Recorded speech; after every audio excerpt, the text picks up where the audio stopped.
자, 안녕하세요. 나는 솔로 28기 9화. 자, 돌싱 특집도 이제 끝나갑니다. 오늘은 또 어떤 내용들이 있는지 한번 같이 보도록 하겠습니다. 출발! 자, 정숙과 순자 데이트군요. 아, 맞다. 바닷가에서 이제 여자 선택 때 정숙이 영수가 아니라 상철에게 갔죠. 해서 순자와 정숙이 상철과 데이트를 하게 됐습니다. 오, 순자 꽤나 적극적이에요. 시작부터. 앞에 정숙이 있기 때문에 그런 건가? 또 장난치는 거죠. 이거는 상철의 잘못도 커요. 받아주니까 계속 하는 거거든요. 무반응으로 응수를 해주거나 아니면 따끔하게 거절의 의사를 밝히면 되는데 그렇지 않는 거예요. 그러니까 결국 상철도 순자가 이렇게 하는 게 나쁘지 않다는 거거든요. 다만 이런 거겠죠. 내가 원하는 수준은 이 정도까지만 장난을 쳐줘, 이런 건 있겠죠. 근데 그거를 제대로 표현하지 못하면 상대방은 내 장난을 얘도 싫지 않은가 보다, 계속 해야지, 이렇게 되는 거예요. 그런 기준을 분명하게 제시를 해야 돼요. 기완이요. 정숙에게는 여기 나는 솔로 들어와서 처음으로 좀 마음 편하게 밖에서 밥을 먹는 느낌이 드는 거예요. 물론 이제 여기가 썸을 타러 온 거기 때문에 자기가 좋아하는 남자를 선택하는 건 맞는 거죠. 근데 내가 좋아하는 사람과 함께 있는 것과 그 좋아하는 사람과 편하게 있는 거는 별개의 부분이거든요. 내가 좋아하는 사람이 나만 좋아하는 건 아니기 때문에 그래서 내가 선택한 사람을 다른 사람도 좋아해서 자꾸 여러 명이 데이트를 하게 되니까 난 이 사람이 좋아 선택했지만 이 자리는 불편할 수 있는 거죠. 그래서 이번에는 정숙이 내가 좋아하는 사람보다는 좀 편한 그런 시간을 갖고 싶다 해서 상철에게 온 거죠. 자칫 잘못하면은 되게 싸해질 수 있는 분위기잖아요. 다대일 데이트라는 것 자체가. 근데 영수하고는 또 다른 방식으로 이 분위기를 이끌어 가네요. 영수는 뭐랄까, 리드는 하는데 와준 사람에 대한 배려가 부족하달까?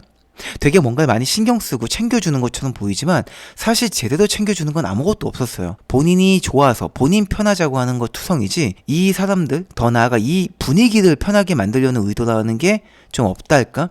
근데 상철은 날 선택해서 이 데이트에 와준 순자와 정숙에 대한 배려가 돋보입니다. 어떻게 보면은 진짜 정숙이 자기를 2번 배신한다는 이런 농담 같은 이 아픔이잖아요. 그걸 자기가 내려놓고 저렇게 승화시킬 수 있다는 것 자체가 마음에 여유가 있다일 수도 있겠지만 본인의 감정보다 이 분위기, 여기 와준 이 두 여성분들에 대한 배려가 더 돋보인다고 보일 수 있는 부분이죠. 데이트에 나를 선택해준 정숙에 대한 배려도 지켜주면서 본인이 순자에 대한 선택도 확실하게 정숙에게 오픈을 해주고 있어요. 이게 영수와 굉장한 큰 차이네요. 영수는 뭐 착한 남자 중후군이라 제가 이야기는 하지만 모든 사람을 다 품으려고 하잖아요. 그러니까 누구 하나 상처도 주고 싶지 않다라는 그런 강박이 있어서. 근데 상철은 와준 건 고맙지만 내 마음은 이렇다를 분명히 표현해 주는 것 같아요. 그게 지금 확실히 무조건 순자야, 난 순자가 끝까지 선택할 거야, 이렇게 확고하진 않더라도 지금 순간에 드는 감정과 마음을 어쨌든 다른 사람에게도 이야기할 수 있다는 거는 이것 또한 배려가 굉장히 돋보인다고 볼 수 있는 거죠. 좀 더 생각이 깊은 것 같아요. 정숙이 계산을 해요? 야, 또 이런 정숙 볼수록 좀 괜찮은 사람인 것 같아요. 꼭 여자 이성으로서가 아니라 그냥 하나의 사람으로서 보더라도 더 괜찮은 사람인 것 같다는 생각이 듭니다. 자, 여기서부터가 이제 중요하죠. 다 같이 있을 때 분명 어느 정도 이야기는 했지만 단둘이 있을 때 좀 보여주는 모습들이 또 진실되게 나올 수 있기 때문에 거기에서 이제 좀 더 대화의 깊이가 생길 거예요. 그렇죠. 이게 진짜죠. 그 전까지는 너무 장난 같은 느낌으로 나 너 좋아, 나도 뭐 순자 좋아, 이런 분위기였다면 나와서 어떻게 할 건지에 대한 이제 구체적인 계획을 논하고 싶은 거죠. 그러니까 여기서 대답을 잘해야 돼요. 그러니까 아쉬운 대로 어쩔 수 없이 선택을 해야 되니까 네가 마음을 좀 이렇게 기준을 바꾼 거야? 이걸 물어보는 거예요, 순자가. 이 대답을 되게 잘해야 됩니다, 상철이. 야, 기대 이상인데 상철? 야, 그러니까 저게 순자 기분 좋으라고 하는 소린 건지 아니면 정말로 본인이 저렇게 느껴서인 건지는 모르죠, 저는. 근데 제가 딱 기대한 대답을 하고 있어요. 아쉬운 대로 이 안에서 누구든 데리고 나가야 되니까 기준을 바꾼 게 아니라 너라는 사람을 봤으니까, 그러니까 네가 너무 좋으니까, 네가 여자로서 너무 괜찮으니까 내가 널 알기 전에 가지고 있었던 나의 기준을 바꿔봐야겠다라는 고민을 했고 그런 결정을 내렸다. 이게 얘기를 잘 풀면 진짜 순자에게는 엄청난 감동이 될 수 있는 거예요. 이 사람이 날 만나기 위해, 날 선택하기 위해 본인이 살아온 가치관을 바꿨구나, 나에게 맞춰주고 있구나, 이런 생각이 들기 때문에 그런 거죠. 이것도 얘기해야 되겠다. 상철 말을 너무 잘하네. 진짜 배려심이 쩌네요. 여자가 자존심이 상할 만한 그런 말들과 상황들을 되게 무마를 잘 시켜주고 있어요. 네가 좋다고 나한테 접근한 거 아니야. 나도 너 좋았기 때문에 누가 먼저 접근한지는 우리 큰 의미 없어. 이젠 네가 먼저 접근했는지도 잘 모르겠는걸? 순자의 자존심을 지켜주고 있는 거죠. 아 진짜 야, 한 방 또 놓치지 않네. 그 와중에 또 직접적인 표현 한 방도 필요하거든요. 이렇게 돌려 말해서 이 사람이 나에게 관심이 있고 날 신경 써주고 나에 대한 마음을 분명히 존재하는구나 라는 거를 느끼게 해주는 것 너무 좋지만, 결국 순자가 원하는 건 그래도 직접적인 표현 하나를 원하거든요. 그건 누구나 마찬가지예요. 남자든 여자든. 잘한다! 너무 잘한다! 상철도 큰 결심을 했네요. 이 솔로 나라에 와서 본인이 그동안 가지고 있었던 연애 가치관을 좀 대격변하는 그런 계기가 되는 것 같아요. 자기가 가지고 있는 기준에 이 확장을 하지 않으면은 기회가 계속 제한이 되기 때문에, 어쨌든 사람을 만나고 하려면 일단 자기 생각을 먼저 조금 확장을 시키는 게 필요하죠. 멋지네요. 상철 멋져요. 안녕.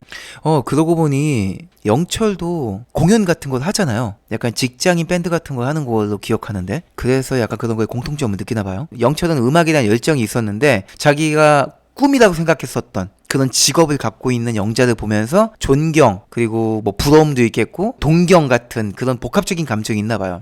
그래서 가지고 싶다라는 욕망이 생길 수 있는 거죠. 맞아요. 종교 차이가 생각보다 되게 큰 문제거든요. 남녀가 만날 때. 이게 결혼이 아니라 연애를 하는데도 되게 크나큰 영향을 미쳐요. 대화할 때 어떤 사물, 어떤 상황 이런 걸 바라보는 가치관 자체가 결이 달라지거든요. 종교인과 비종교인은.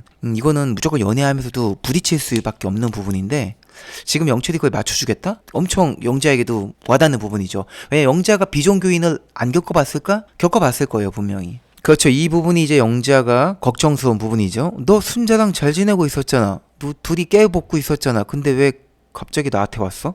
피아노 하나 때문에? 그것만으로 내가 납득을 하기에는 그동안 네가 솔로 나라에서 순자에게 보여준 모습들이 너무 깊고 커. 날 좀 더 납득시켜봐. 약간 이런 질문이에요.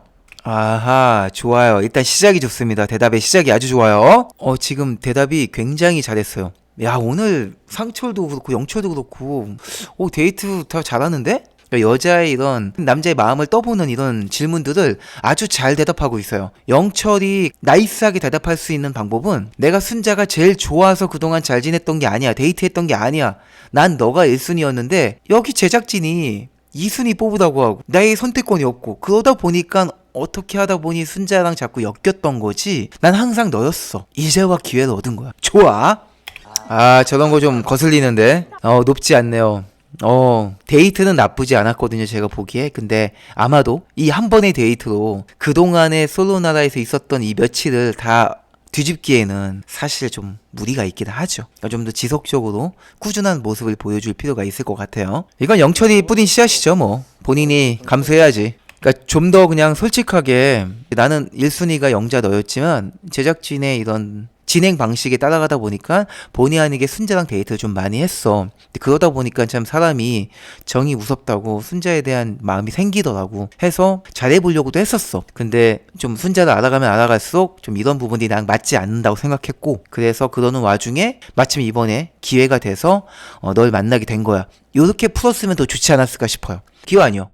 자, 여기는 뭐 최종 선택까지 탄탄대로죠. 옥순과 영호 걱정할 게 없기 때문에 그냥 편안한 마음으로 보도록 하겠습니다. 이 데이트는 딱히 딴지 걸 게 없고, 이미 둘이 서로에 대한 호감이 크고 웬만하면 그냥 대충 넘어가려고 했는데, 뭐 하나 정도는 찍고 가면 좋을 것 같아서 얘기해 볼게요. 남녀가 대화할 때 만약에 이런 대화 되게 좋습니다. 사람의 상상력을 자극해요. 이 사람과의 미래를 그리게 되거나 과거를 곱씹어 볼 수도 있고 해서 여러 가지 감정적 연결이 깊어질 수 있는 그런 대화의 주제입니다. 써먹으시면 되게 좋아요. 자, 이런 것도 좋습니다. 좋은 건 짚고 넘어갈게요. 소소하지만. 제가 많이 하는 얘기지만 이 사람과의 다음 데이트, 애프터를 잡을 때는 데이트하고 있는 중에 잡는 게 제일 최고로 좋아요. 데이트 끝나고 잘 들어갔어요? 오늘 어땠어요? 오늘 너무 좋았어요. 이런 얘기 하다가 다음에는 이때 봐요. 이런 것도 좋지만 데이트하는 중에 다음에 우리 이거 먹어요. 혹시 이런 거 좋아요? 다음에 같이 해요. 제일 좋아요. 그럼 상대방이 네 좋아요. 자, 정희와 광수의 데이트. 오, 좋아요. 이런 것도. 분위기를 전환시키는 거잖아요. 환경과 상황에 사람의 감정이 지배받기 때문에 너무 지루한 분위기로 흘러가는 것 같다 싶으면은 데이트 장소를 바꾸는 것도 되게 좋은 방법입니다. 아주 좋아요. 아우, 정의는 애교 만점이네요. 맘 편하게 보겠습니다. 그냥 편하게 보겠습니다. 데이트가 너무 보기 좋네요. 딴지 걸 게 없어요. 이 부분 짚고 넘어갈게요. 자, 정의가 처음 왔을 때 만나고 싶은 남자 이상형이 재밌는 사람이라고 했잖아요. 그래서 영철을 뽑았었고, 근데 광수는 재밌는 스타일이 아니에요, 여러분들. 아시죠? 진중하고 젠틀하고 매너 있고 생각 깊고 말도 많이 안 해요. 근데 왜 이렇게 재밌었을까? 우리가 그걸 알아야 돼요. 내가 상대방을 깔깔 웃게 하는 드립이 부족하다면 유머러스한 상황에 상대방을 데리고 가면 돼요. 둘이 데이트가 즐거웠던 이유고 재밌었던 이유는 광수가 재밌는 사람이어서가 아니라 정의와 광수가 재밌는 데이트를 했기 때문에 그래요. 오락실, 인형 뽑기 이런 것들을 통해서 재밌는 데이트를 한 거죠. 뭔가 좀 이렇게 재미가 빵빵 터지는 호기심이 많이 가득한 그런 데이트 코스를 짜시면 돼요. 아까 갔던 오락실도 좋고 아니면은 전에도 한번 말씀드렸지만 방탈출 같은 거, 보드게임 이런 데 가시면 됩니다. 그런 데 가서 게임하고 놀면요 재미있어져요. 안녕. 이거 되게 중요한 부분입니다. 우리가 연애를 할 때는 단순히 그 사람이 날 생각하는 마음, 내가 그 사람 생각하는 마음만 가지고 연애가 되진 않아요. 이건 되게 어렸을 때 얘기예요. 중요한 건 서로의 상황, 그리고 나를 대하는 태도. 이게 중요한 거죠. 아주 바람직합니다. 아우, 현숙에 대한 얘기는 그만하겠습니다. 네. 제가 현숙에 대한 그런 걱정과 바램, 이런 것들이 참 되게 많았죠. 처음 시작할 때부터. 안타까움도 있었고, 그리고 한편으로 저럴 수밖에 없다는 걸 이해도 한다. 하지만 현숙이 정신을 차려야 된다. 정말 진지한 관계를 만들고 싶다면 그거에 어울리는 진지한 자세로 사람을 대해야 된다라고 분명히 제가 이야기를 했는데, 본인이 계속 이렇게 가볍게 사람을 대하고 있으니 이게 가벼운 만남만 되고 있는 거예요. 그만 얘기하도록 하겠습니다. 좆되는 건 제가 아니니까. 이게 진짜 되게 중요한 얘기예요. 서로가 티키타카가 잘 맞는다는 건 단순히 대화의 티키타카만이 아니라 이렇게 스킨십의 진도에서의 티키타카도 잘 맞을 수 있는 거죠. 물론 둘 다 스킨십을 좋아해야 되는 거는 당연히 선행돼야 되겠지만 다 스킨십이 적극적이라고 둘이 잘 맞는 건 아니라는 거예요. 한쪽이 조금 조심스러우면 다른 쪽이 끌어주고. 근데 이게 한쪽이 모든 부분에서 다 적극적이고 한쪽은 다 수동적이기만 하면은 이제 밸런스가 깨지는 거예요. 대화도 이 사람이 주도해, 스킨십도 이 사람이 먼저 해, 데이트 코스도 이 사람이 다 짜, 연락도 이 사람이 먼저 해. 이렇게 되면은 균형이 깨지는 거고, 데이트 코스는 남자가 좀 더 많이 준비하는 편, 연락은 여자가 더 많이 하고, 근데 또 만나서 대화는 남자가 또 주도하고, 근데 스킨십은 여자가 먼저 하고, 이렇게 서로 핑퐁 게임처럼 리드가 왔다 갔다 해주면은 이제 균형이 맞게 되는 거죠. 제가 또 스킨십 전문가 아니겠습니까? 이런 것도 놓칠 수 없겠죠. 제가 늘 강조하잖아요. 명분. 근데 그 명분이 꼭 진짜 합리적인 명분일 필요는 없습니다. 그냥 그럴듯하면 돼요. 그럼 그럴듯한 명분이라는 건 뭐냐, 그냥 우리 둘만 알아들을 수 있으면 돼요. 그렇기 때문에 지나간 사람 100명을 붙잡고 물어봐서 이거 손 잡아도 되는 거 맞죠? 그런 거죠? 저만 일반적인 거 아니죠? 꼭 그런 명분이어야 할 필요가 없다는 거예요. 그래서 많은 사람들이 저한테 상담할 때도 물어보는 게, 손 잡으려면 어떻게 해야 되나요? 어떤 데이트를 짜야 되나요? 그런 게 없어요.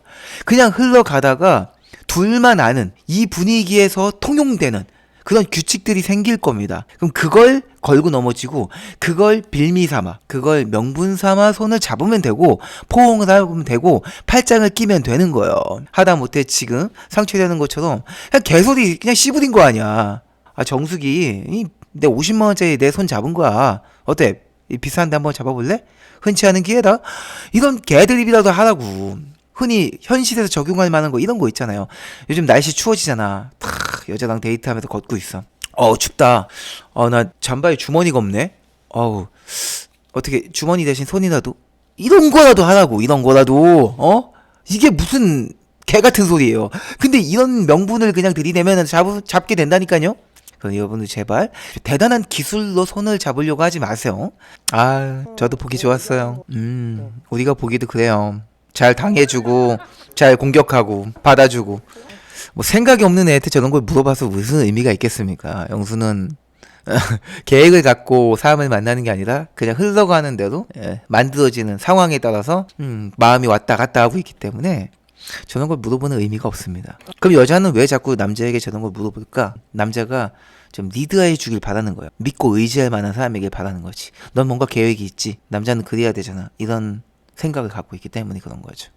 이제 4일이 지났군요. 자, 마지막 하루 남았어요. 오, 오늘 나는 파이팅하게 입고 왔어요. 아, 그래도 마지막은 좀 훈훈하게 정리가 되네요. 이거 뭐랄까, 영숙이 그래도 되게 자기 고찰을 좀 많이 했던 것 같아요. 어제 하루를 보내면서 좀 멀리 본 거죠. 지금 이 순간에 내가 느끼는 그런 감정과 여기서 남자 하나 물어간다 라는 그런 단편적인 욕심보다는 이 솔로 나라를 잘 마무리하고 가야 된다 라는 거에 좀 더 초점을 맞춘 것 같아요. 그러니까 좀 더 크게 본 거지. 뭐 이거를 좀 고깝게 보게 된다면은 방송에 좋은 이미지도 구축해서 이후에 이제 DM을 많이 받아보겠다 일 수도 있는 거고, 좋게 해석하면은 작은 거에 일희배하지 않고 좀 큰 사람이 되자, 이런 의도가 될 수도 있는 거죠. 아, 우리 경수형 통편집이야 진짜. 이거 되게 강력한 멘트입니다. 저 지금 엄청 한가하거든요. 옛날에 그런 유명한 대사도 있었어요. 나 지금 한가해요. 아주 강력한 멘트예요. 비슷한 처지에 있는 두 사람이 만났어요. 그러니까 사람마다 어떤 사람을 알아가는데 걸리는 시간, 속도가 다른 거죠. 그리고 그것도 운이 따르기도 하는 거고, 보자마자 이 사람이다라고 느껴지는 사람도 있고 그 느껴지는 상황도 있는 거죠. 네, 그러니까 그런 거 잘 맞아 떨어지면은 영호의 옥순처럼 이렇게 시작부터 끝날 때까지 서로 알콩달콩 솔로 나라를 이제 잘 보내다 가는 사람이 있는 거고, 그런 속도가 느리거나 혹은 그런 기회가, 그런 상황이 안 맞아서 계속 헤매다가 이제서야 기회가 제대로 했는데 잘못 짚은 거야. 근데 시간은 이미 한 4일이 지나가 버린, 이런 영숙이 있을 수도 있고 그런 정숙이 될 수도 있는 거죠. 영숙 같은 경우에 지금 되게 이제 새롭게 마음을 다잡고 경수와 영식을 알아보려고 지금 움직이고 있잖아요. 근데 본인이 원래 하던 스타일이 있으니까 이게 자꾸 충돌하는 거야. 되게 사람들이 열려있고, 그러니까 새로운 사람을 알아보는 데에 대해서 경계를 하지 않고 먼저 적극적으로 다가가고 하는 건 좋은데, 본인이 늘 하던 연애 스타일이 수동적이고 나한테 다가오는 남자 위주로 보고 이러다 보니까 자꾸 뭐 좀 해주세요, 저에 대한 마음이 어때요, 이런 걸 물어보는 거야. 그러니까 이게 좀 맞지 않은 거죠. 남자 입장에선 당황스러운 거야. 네가 나한테 관심 있어서 온 거면은 네가 뭔가를 보여주고 네가 네 마음을 보여줘야지, 왜 와서 내 마음을 왜 물어보는 거야, 이런 일이 생기는 거죠. 그래도 안 하는 것보다는 좋습니다. 그러니까 꼭 여기서 사람을 만나는 게 다가 아니잖아요. 따지고 보면 이 안에서 기간이 뭐 5일밖에 안 되잖아요. 이 안에 어떻게 사람을 완벽하게 알아갈 수가 있겠어요. 그것도 좋은 타이밍이랑 운이 맞아야 되는 거지. 해서 그냥 내가 좀 더 변화할 수 있는 기회로 삼으면 된다는 거죠. 우리 경수형 후반전에 이제 분량 좀 늘어나는 거요. 경수형 하도 분량이 없어가지고 걱정했는데 다행입니다. 다시 이제 불씨가 붙었군요. 보려 하지 않았기 때문에 보이지 않았던 거지, 우리가 보려고 하면은 좀 여러 가지 모습들을 볼 수 있어요. 그래서 제가 썸을 탈 때도 늘 말씀드리는 게, 한 명하고만 썸을 타려고 하지 말고 여러 명과 두루두루 썸을 타라고 말씀을 드리는 게, 내가 누구와야 잘 어울릴 수 있을지 알 수 없는 거예요. 나조차도 한 명 딱 정하고 그 사람하고만 주구장창 될 때까지, 그런 거는 별로 좋은 방법은 아니에요. 내가 어렸을 때면은 사실 상관없어요. 어렸을 때는 막 했는데 내 의도와 다르게 나와 잘 맞지 않네? 라고 해서 좀 시간을 보내도요, 아직 어리고 시간 많잖아. 또 앞으로 또 연애할 일이 많잖아요. 그리고 그 당시에는, 어린 나이에는 별로 인생에서 대단히 중요한 사항들이 없어요. 그냥 학교 다니면서 남자 여자 만나는 게 다야. 뭐 대단한 뭐가 있어, 응? 뭐 미래에 대한 뭐 불안감이 있어, 뭐가 있어. 사회 이제 시작하고 있는데. 그렇기 때문에 한 명을 막 이제 득달같이 알아보고 좀 실패해도 좋은 경험이 될 수 있는데, 나이가 차면은 한 명 그렇게 주구장창 알아봤다가 끝나면은 그냥 1년 버리는 거야. 그러니 하다못해 썸을 탈 때만이라도 그 입구 컷이라도 좀 여러 명과 좀 기회를 가져보면서 연애할지 말지도 고민을 해야지. 그 정도는 우리가, 나도 그리고 내가 썸을 타는 상대방에게도 여지를 주는 게 서로가 좋지 않냐는 거예요. 나이가 들수록. 기호 아니요. 영수 외에는 여지를 준 사람이 없기 때문에 다가올 남자가 없죠, 정숙에게. 솔로 나라에서 할 일이 없으면 어떡해요. 참 여자들의 이 정치질 아주 무섭죠. 그러니까 남자 싸움보다 여자 싸움이 무섭다는 게 이런 거야. 여론몰이를 하거든요. 자기는 죄가 없다. 난 그냥 내가 할 말 한 거야. 난 그냥 궁금해서 물어본 거야. 왜 그거에 발끈해? 혹시 뭐 너 화난 거 있어? 나는 그런 의도 아니었는데. 혹시 그랬다면 미안해. 약간 이런 느낌인 거야. 그런 게 더 짜증나고 더 무서운 법이죠. 그런 거에 당하지 않으려면은 그냥 애초에 그 인간관계에 내가 속해 있지 않은 게 좋아요. 정숙이 그런 것들에 이제 좀 벗어났으니까 더는 말리지 않았으면 좋겠어요. 내 느낌상 영수는 현숙과 저렇게 저지랄 하다가 끝내는 정숙에게 선택을 할 것 같다라는 그런 거지 같은 촉이 옵니다. 그래서 더 걱정이야. 그때 현숙이 어떤 분노에 샤우팅을 할지. 잘했어요, 정숙. 안 엮이는 게 좋아요. 영수와 대화를 해서 영수와 뭔가를 만들려면 현숙을 거치지 않고선 불가능해요. 현숙이 가만히 해 이런 사람이 아니기 때문에 그런 거지 같은 상황에 본인을 내맡길 필요는 없습니다. 가지 마세요. 그냥 마무리하는 게 더 나아요. 그저 거부를 하는 게 전 맞다고 생각을 합니다. 개인적으로. 제 개인적인 그 인간관계 철학으로는 풀려고 하려기보다는 그냥 안 엮이는 게 더 좋다고 생각합니다. 우리가 그렇게 에너지가 넘치는 사람들이 아니에요. 어렸을 때는 내가 움직일 수 있는 인간관계가 되게 제한적이고 작고 하기 때문에 그게 전부일 수 있거든요. 그걸 내가 벗어나고 거기 도태되면은 내가 외톨이가 되고 외로워질 수 있는데 어른이 되고 나서는 그거 아니어도 그 사람 아니어도 날 필요로 하고 내가 갈 곳은 많아요. 그렇기 때문에 굳이 어려운 인간관계, 힘든 인간관계를 지속할 필요가 없다고 저는 생각합니다. 다음 주에 뭔가 이 혼란에 마침표가 찍히나 봐요. 제가 첫 방송 때부터 영수에게 경고했던 부분이죠. 이런 식으로 굴면은 분명 마지막에 후폭풍이 크게 올 것이다 라고 했는데 그게 이제 다음 편에 쓰나미처럼 아마 두두두두두두두 몰려오려고 하나 봅니다. 뭐 보는 우리는 꿀잼이지 뭐. 이번 편은 뭐 분석이랄 게 없이 영수가 휘저어놓은 판이 너무 많아가지고 그냥 감상만 했습니다. 넋놓고 봤네 그냥. 와, 다음 주가 엄청 기대가 됩니다. 아이고 이제 어떻게 되려나.